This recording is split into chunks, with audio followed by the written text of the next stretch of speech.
Zariah Washington had always known how to blend in when she needed to, not because she was weak or afraid, but because silence was a weapon of its own, sharper than words and more enduring than popularity. And in her short life, she had learned that patience and observation were often more powerful than striking first, a lesson instilled in her from the age of 6 by her mother, Master Sergeant Nadine Washington, a towering figure both in the military and at home, who raised Zariah not just to be strong, but to be smart, calm, aware and prepared for a world that often tried to crush black girls who dared to walk with quiet power. So when Zariah walked into Lincoln High School for the first time, freshly transferred from Fort Belvoir's tight-knit base school, she carried herself with the kind of poised detachment that made people nervous. Back straight, gaze steady, shoulders unbent, her silence mistaken by the shallow and insecure for weakness rather than discipline. And in a school like Lincoln High, where status was currency and insecurity was masked by volume, her refusal to play the social game immediately painted a target on her back, especially in the eyes of Brittany Jennings, the self-appointed queen of the school's social hierarchy, a girl with a rich daddy, sharp tongue, fake smiles, and a clique of perfectly curated shadows who echoed her every move, from mockery to malice. Zariah had seen girls like Brittany before, entitled, pampered, used to throwing shade at anyone who didn't play along, and she ignored them at first, not out of fear, but because she knew exactly what they were: loud distractions. The first day passed with snide whispers in the hallways. The second brought more direct attempts at humiliation. Comments about her ghetto braids, her stuck-up posture, and jokes about how she thinks she's better than everyone else. But Zariah didn't respond. She didn't flinch, she simply kept walking, kept watching, absorbing every insult with a stillness that only enraged Brittany further, because bullies crave reaction, and Zariah gave her nothing. And it was on the third day, in the echoing chaos of the cafeteria, that Brittany escalated her little war, orchestrating a mistake where one of her minions accidentally spilled a full soda over Zariah's luncheon lap, laughing as if humiliation were sport. Even then, Zariah only stood up slowly, locked eyes with the giggling girls and walked away without a word, her gaze steady, her lips unmoved, and her reputation growing among the quiet observers in the room who saw not weakness, but restraint. Something Brittany couldn't understand or control, and that made her furious. Later that afternoon, with her clique hyping her up and a small crowd of drama-hungry students lingering by the lockers, Brittany decided to make her final move, to shatter whatever pride she thought Zariah was hiding behind that silent wall of self-control, and with cameras rolling and laughter rising, she approached her target. Zariah, standing at her locker like the eye of a storm, cocked her hip, curled her lips into a fake smile, and said something sharp and rehearsed about her military. Mommy, and how Zariah didn't belong here with real people. Then, with the eyes of half the hallway watching, she gave Zariah a hard shove, the kind meant to provoke a reaction, knock a girl off her center, give the crowd something to laugh about. But Zariah didn't stumble, didn't fall, didn't even blink. She took the impact like a tree in the wind. And what Brittany didn't know, what no one knew, was that Zariah's mother had trained her since childhood in self-defense, tactical breathing, situational awareness, and discipline under pressure. That she had spent her weekends sparring with military instructors, mastering locks, holds, and the calm center of combat. And in that moment, in that crowded hallway, something shifted. Zariah stepped forward slightly, not to retaliate, but to let Brittany feel how unshakable she truly was, and the shift in energy was so visceral that the laughter died on the lips of those watching. Zariah's eyes were calm, unreadable, but carried the quiet fury of every girl who had been underestimated, every black girl who had been silenced, mocked, pushed, and expected to just take it. And though she said nothing, her presence spoke volumes, and even Brittany, with all her performative bravado, felt a flicker of doubt. But she doubled down anyway, emboldened by the crowd, and moved to push her again. Only this time Zariah moved with such smooth, calculated speed that no one had time to process it. She caught Brittany's wrist in midair, stepped sideways, twisted gently but firmly, and guided her downward in a practiced arm control maneuver that left Brittany gasping and on one knee, not out of pain, but out of total loss of control, her perfect posture undone, her dominance shattered in front of everyone. And then, as one of the other girls lunged forward, Zariah shifted her weight, pivoted on her heel, and sidestepped. With elegance, causing the second girl to stumble right into the lockers. The silence that followed was almost sacred, broken only by the sounds of stunned breaths and dropped phones, and though Zariah didn't strike anyone or use force beyond control, the message was crystal clear. This was no ordinary girl. They had targeted the wrong one. And as Brittany finally stumbled back to her feet, humiliated, disoriented, and without a single comeback, Zariah calmly adjusted her backpack strap, looked each of them in the eye, and said the first words she had spoken to any of them since her arrival. 7 words, quiet as thunder. You really should have done your homework before walking away, leaving behind not just silence but a legend that would ripple through Lincoln High for weeks, transforming her from the new girl into something far more powerful, a symbol of what happens when grace meets preparation, when confidence isn't worn loudly but forged in the fire of discipline and strength, and when bullies finally come face to face with someone who won't cower, won't beg, and definitely won't lose. The moment Zariah walked away from the wreckage of Brittany Jennings's social empire, leaving 3 gasping, shaken girls on the floor of Lincoln High's main hallway, the school itself changed. An invisible tectonic shift passed through its halls, whispering through locker rows and echoing in cafeteria corners, a ripple that carried her name in hushed, reverent tones. The footage, shaky and grainy, recorded on at least 7 different phones, had already made its way to private group chats, Snapchat stories, and even TikTok, where the short video of Zariah's smooth, controlled takedown of Brittany and her minions went viral within hours, not just because of the skill she displayed, but because of the way she carried herself. No gloating, no swearing, no chaos, just calculated elegance and the chilling composure of someone who had been trained not just to fight, but to dominate without needing to strike twice. By the time the final bell rang that day, students were no longer asking, "Who is she?" but whispering, "Did you see what she did?" Even teachers were passing each other knowing looks in the lounge, unsure whether they should be proud or worried, and Zariah, for her part, returned home to her mother not as a fighter, but as a calm storm that had passed through ignorance and left behind clarity. Her mum, Master Sergeant Nadine Washington, listened quietly as Zariah recounted the day's events while stretching out on the hardwood floor of their modest rental house, the walls still bare from their recent move, and when Zariah finished speaking, her mother gave one approving nod, not of celebration but of understanding, the kind that only a woman forged by combat could give to her daughter when the world finally learned who she was. And over dinner, they didn't talk about the fallout because they both knew that consequences would come, not just from administrators, but from the twisted roots of envy that always followed power revealed. Indeed, the next morning, Principal Adkins, nervous, sweating, trying to maintain both authority and relevance, called Zariah into his office, but instead of punishment, he offered a measured lecture about de-escalation, all while sneaking glances at the security footage he'd watched 3 times, a hint of respect in his gaze, and then, in a twist that Zariah had predicted, he asked if she'd consider joining the school's peer leadership council, an irony not lost on her as he framed it as a way to channel your gifts more constructively, to which she responded with a polite but unwavering, "I'll think about it," leaving the man to fumble with his tie and mutter about potential. But while the adults scrambled to figure out how to box her into something manageable, the student body had already shifted into full-on obsession. Some admired her, others feared her, but all respected her, and in the cafeteria, her usual table, once half empty, now attracted cautious, curious eyes, students orbiting her presence like she was the sun itself. Still, Zariah said little, only speaking when it mattered, watching the dynamics evolve around her like a general surveying terrain, and it wasn't long before students who had suffered under Brittany's reign of cruelty came forward, quietly, thanking her for doing what no one else dared.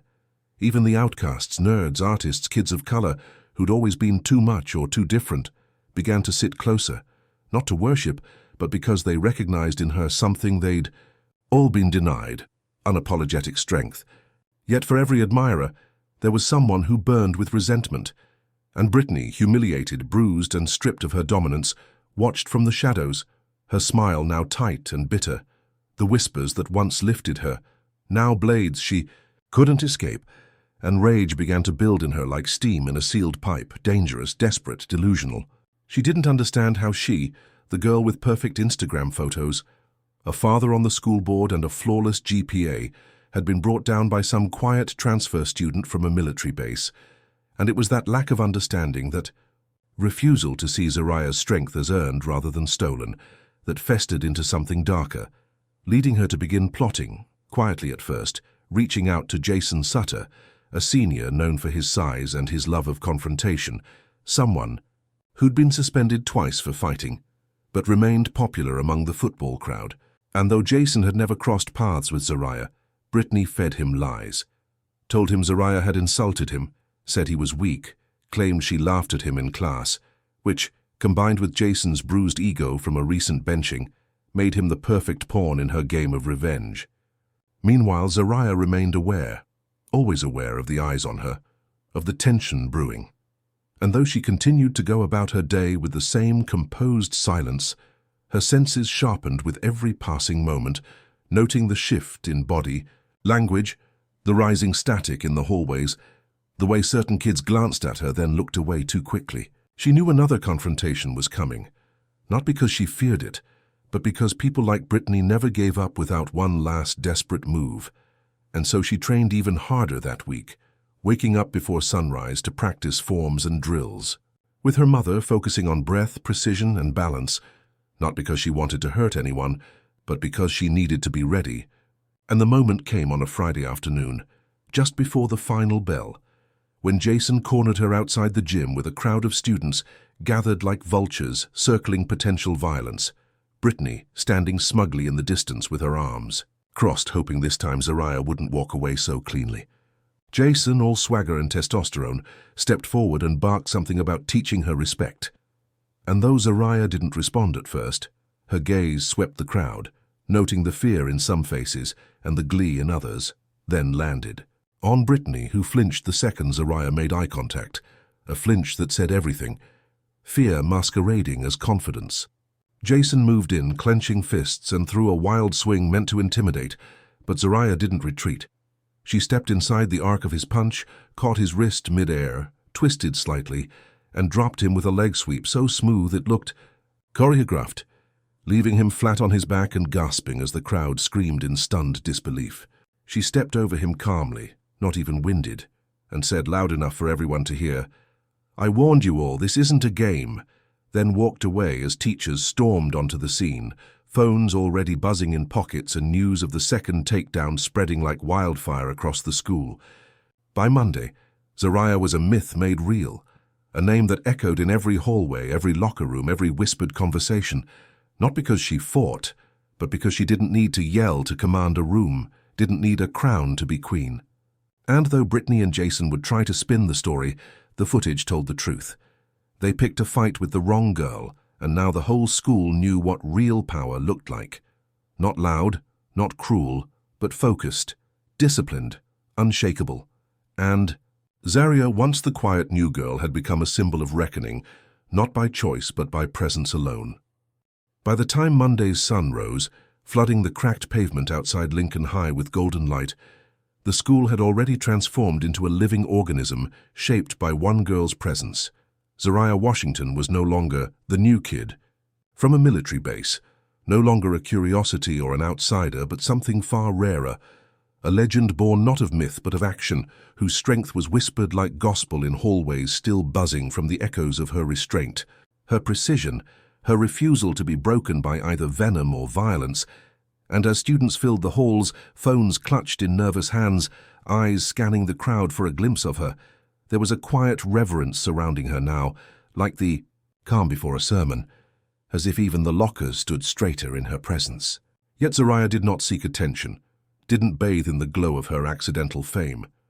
In fact, she seemed quieter than ever, moving through the school with the same unshakable composure, her steps measured, her eyes always scanning, not in fear, but in awareness, because she knew that power, once exposed, drew challenges like blood drew sharks. And for every student who now approached her with gratitude, asking for advice or protection, or just a moment of her focus, there were those, lurking in corners, watching, resenting, plotting, jealous of the way she had upended everything without asking permission. Brittany, now stripped of her social throne, walked the halls like a ghost. Her clique fractured, her ego wounded, and though she tried to pretend it didn't bother her, the dark circles under her eyes and the absence of her signature smirk said otherwise, while Jason, after his public humiliation, quietly transferred out to a continuation school on the other side of town, his pride too shattered to survive the laughter.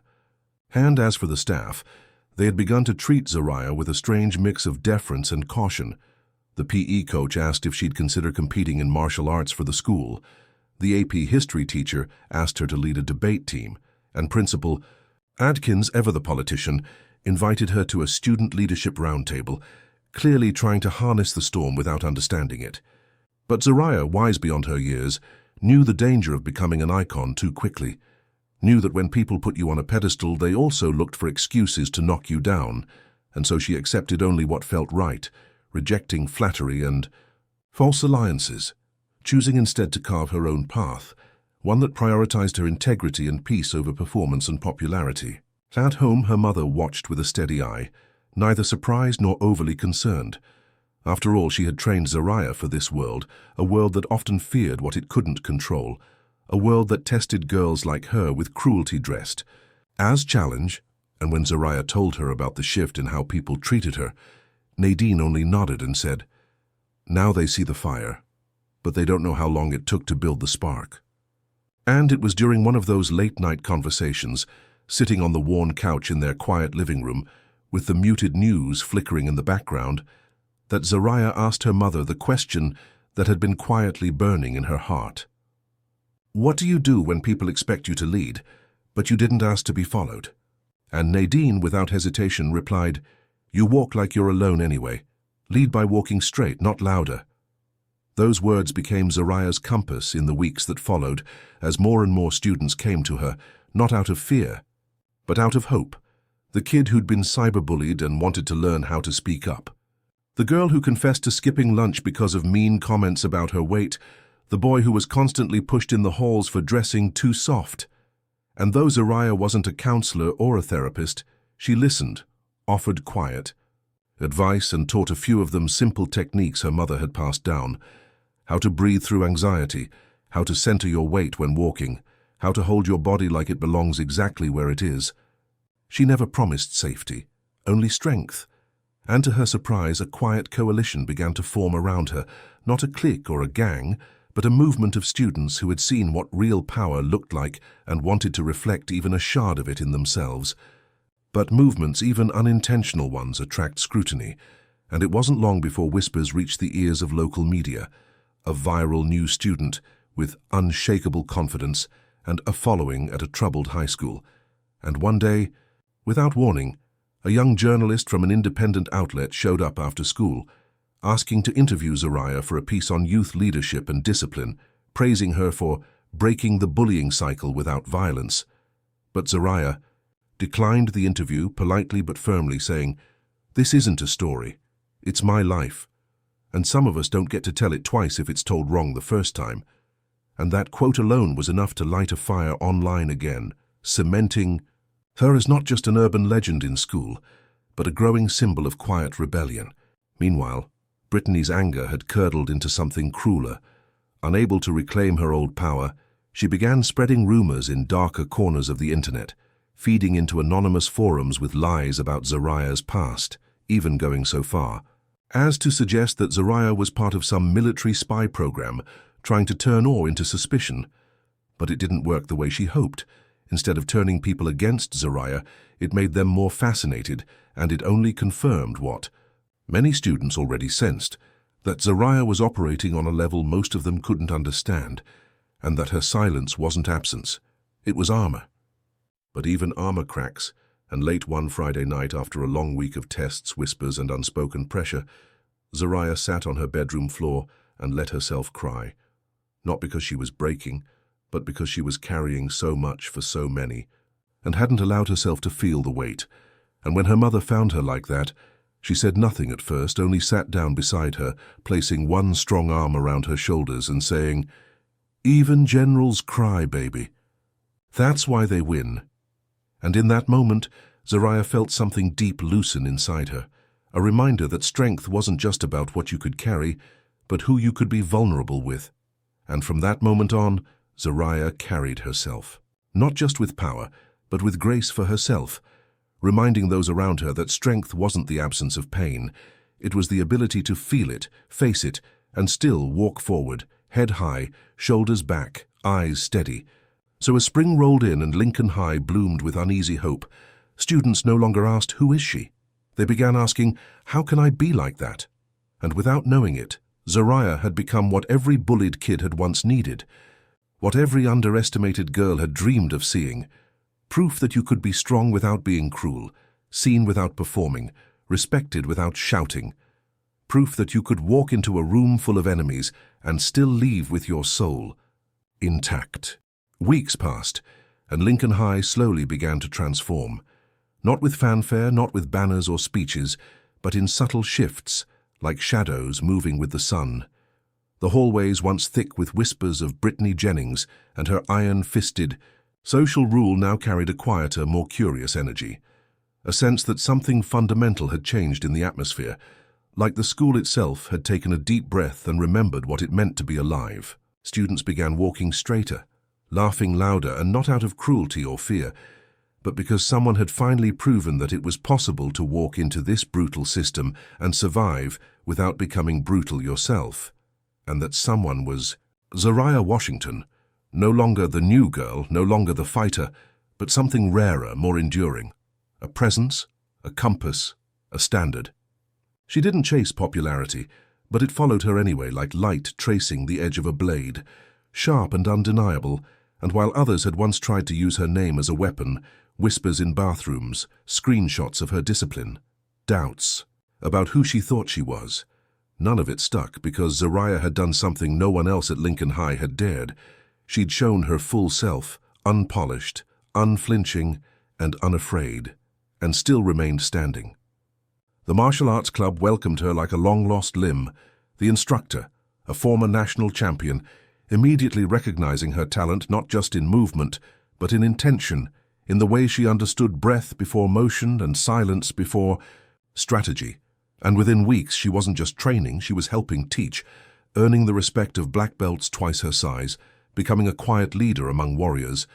Outside of the dojo, she surprised even herself by volunteering to tutor underclassmen, mostly girls who'd once sat alone at lunch, used to being overlooked, who now lit up when Zariah entered the room, not because she saved them, but because she saw them. And that act of seeing, of acknowledging their worth without condescension, became a revolution in its own right. Teachers who had once side-eyed her now asked for her opinion in class, not out of fear but out of genuine interest, sensing the weight she carried wasn't performative. It was lived, earned, and carefully held. And when the school hosted its annual student assembly on respect and anti-bullying, it was Zariah, the principal, called to the stage, not as a token, not as a symbol, but as a speaker, someone whose words carried the kind of gravity you couldn't fake. Standing there beneath the harsh white lights in front of hundreds of students who had seen her silence a hallway with one look, she didn't yell, didn't brag, didn't preach. Instead, she told a story, her voice steady but warm, about growing up on different bases every few years, about being the new kid more times than she could count, about learning not just how to fight, but how to listen, how to hold power without using it to crush people. And as she spoke, you could feel the room leaning in, even the back row kids who never listened, even the teachers who normally graded papers during assemblies.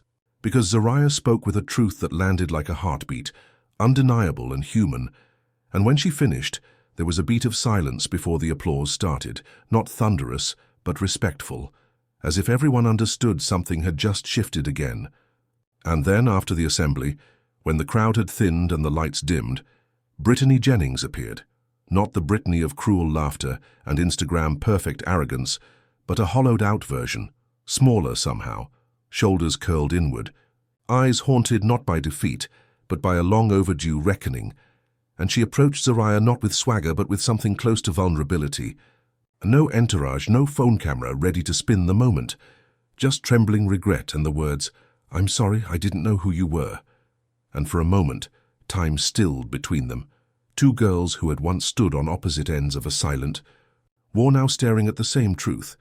And Zariah, calm and razor-sharp as ever, looked her in the eyes and said, not with cruelty but clarity, "You didn't care to know, but now you will." It wasn't forgiveness, it wasn't meant to be. It was an acknowledgement, a boundary drawn in stone, and Brittany nodded, understanding that mercy had been granted, not offered, and walked away without another word. That encounter, brief but seismic, marked a turning point not just for Brittany, who would go on to recalibrate her entire social identity, but for the school itself, which now moved around Zariah like a compass seeking north, students adjusting their behaviors, not because they feared punishment, but because they had witnessed what self-respect looked like in action. Zariah continued to grow in all directions, joining the Black Student Union, working with guidance counselors to create anonymous reporting tools for harassment, even helping a few boys start a podcast about masculinity, resilience, and how to unlearn cruelty. And in all of it, she never lost her center. She still trained every morning with her mother, still read quietly under the old tree in the courtyard, still declined popularity when it came dressed as convenience. And it was this quiet consistency, this refusal to be pulled into false narratives of heroism or vengeance, that made her unforgettable. By the time summer neared and yearbooks were being passed around, there was a photo of her, not posed but candid, walking across the quad, a book in one hand and headphones in the other, eyes focused on some unseen point ahead, and under the photo someone had scrawled in black ink, "Power isn't loud, it's known." And that was how they remembered her, not just as the girl who silenced bullies with precision and poise, but as the force who reminded an entire school that strength was not in cruelty or dominance, but in knowing exactly who you are and never letting anyone take that from you. Not through words, not through fists, not through fear. And as she stepped off the stage at graduation months later, no sash, no crown, just a quiet nod to the crowd, she carried with her not applause, but a legacy written not in volume, but in impact. The kind of story students would tell in whispers for years, not about a fight, but about the girl who fought without losing herself,